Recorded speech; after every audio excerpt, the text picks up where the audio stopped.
Jonathan Piña, ese corrupto, dice que nosotros cristianos podemos hacernos tatuajes. Ahora, si usted vino del mundo con su tatuaje, ya es otra cosa. Usted no tuvo conocimiento, se lo hizo en el mundo, lo ha convertido. ¿Qué le vamos a hacer? Que se cubra con su vestimenta y que no se le note. Si fue en la cara ya, es otra cosa.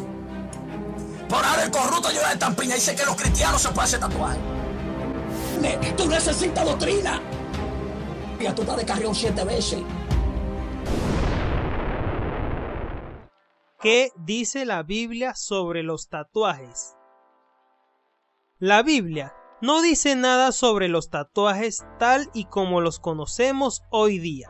Hablamos del proceso de inyectar tinta en la piel con una máquina especial como expresión artística. Sin embargo, la Biblia sí hace una mención sobre marcas en la piel, y con el paso del tiempo, esta frase se ha traducido en varias versiones de la Biblia como tatuajes en la piel. Leamos el versículo al que nos referimos.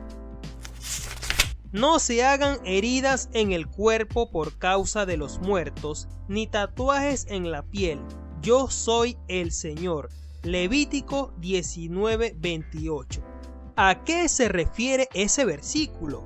El capítulo 19 de Levítico comienza con un llamado de Dios al pueblo de Israel, exhortándoles a vivir una vida de santidad. Sean santos porque yo, el Señor su Dios, soy santo. Levítico 19:2. Ser santo significa estar separado o apartado. Dios es único.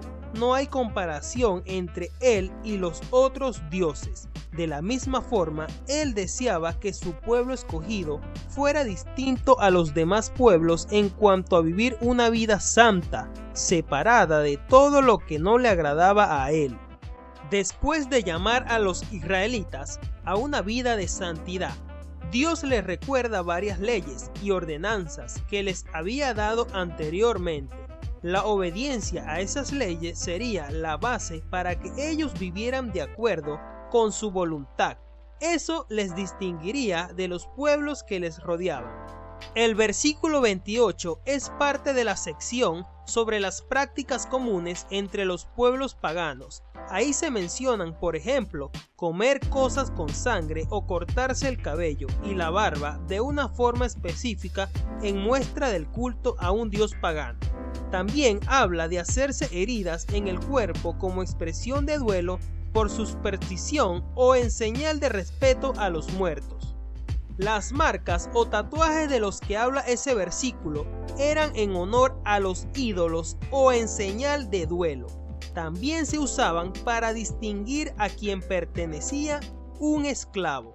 Parece ser que se arañaban con las uñas o con algún tipo de objeto afilado hasta conseguir una marca o cicatriz y luego la rellenaban con tinta.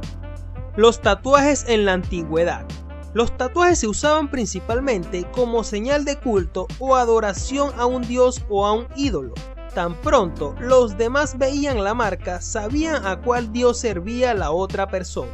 En algunas culturas, como la griega o la romana, los usaban para distinguir la posición social o el rango militar de alguien. También se usaban como muestra de pertenencia, ese era el caso de los esclavos. Las dos posturas entre los cristianos. Dentro del cristianismo encontramos dos posturas en cuanto a tatuarse. Por un lado están los cristianos que piensan que no hay problema con hacerse un tatuaje, y por otro lado están los que creen que los cristianos no deben hacerlo. Los cristianos a favor de tatuarse se basan en que ese versículo de Levítico habla sobre prácticas para honrar dioses paganos. Si la motivación de uno no tiene nada que ver con ídolos o dioses paganos, entonces no hay problema. No ven nada malo en que una persona cristiana se haga un tatuaje solo porque lo considera arte o porque quiere tener un recordatorio de algo especial. Los cristianos en contra de tatuarse dicen que el versículo sí prohíbe tatuarse cualquiera que sea el motivo. Unos no ven bien imitar o seguir una costumbre pagana de la antigüedad. Otros dicen que está mal cualquier tatuaje o marca que nos hagamos en nuestro cuerpo. Ambos grupos coinciden en creer que la Biblia sí prohíbe los tatuajes y que esa prohibición es válida hoy. 2 versículos para pensar. El siguiente versículo puede ayudarte a evaluar este tema en oración delante de Dios. Aunque este versículo de 1 de Corintios se encuentra dentro de un pasaje que habla sobre la inmoralidad sexual, queda claro que el Espíritu Santo mora en aquel que ha recibido a Jesús como Salvador. Somos su templo y debemos honrarle en todo lo que hacemos. ¿Traerá honra a Jesús ese tatuaje? Otro versículo que puede ayudarnos a meditar y orar sobre esto se encuentra en 1 de Corintios 8, dice así: sin embargo, tengan cuidado de que su libertad no se convierta en motivo de tropiezo para los débiles. 1 de Corintios 8, 9. A veces, aunque algo no esté mal para nosotros o sepamos que Dios no lo prohíbe, no lo hacemos porque sabemos que afectará la vida espiritual de alguien que amamos. El hecho de tener libertad para hacer algo en específico no quiere decir que debemos hacerlo sin antes orar, ni pensar sobre cómo afectará a los demás. Por ejemplo, ese versículo de 1 de Corintios 8:9 se refiere a comer carne que había sido sacrificada a los ídolos. El comer carne en sí no era el problema, sino el propósito para el que había servido antes. Pablo exhorta a los cristianos a amar a los más débiles en la fe y tener cuidado de no hacer nada que les fuera de tropiezo en su crecimiento espiritual. El amor de Dios y a los demás debe ser tan grande que hasta estemos dispuestos a renunciar a cosas que nos gustaría hacer o tener por amor a ellos. ¿Qué debes considerar antes de tatuarte? Si estás pensando hacerte un tatuaje, es importante que hagas lo siguiente.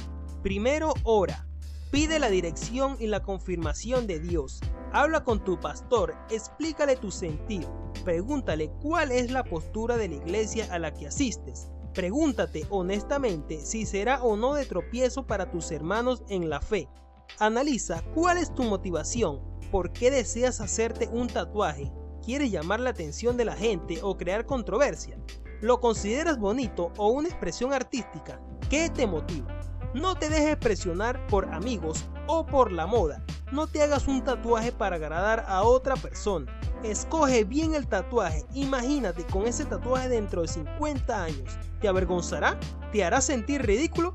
¿Te sentirás bien al mirarlo? Piensa cómo influirá en tu vida. Por ejemplo, ¿te causará complicaciones en el área laboral?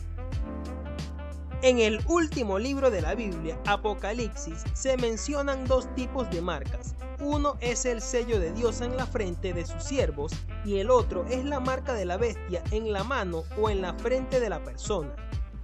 El sello de Dios.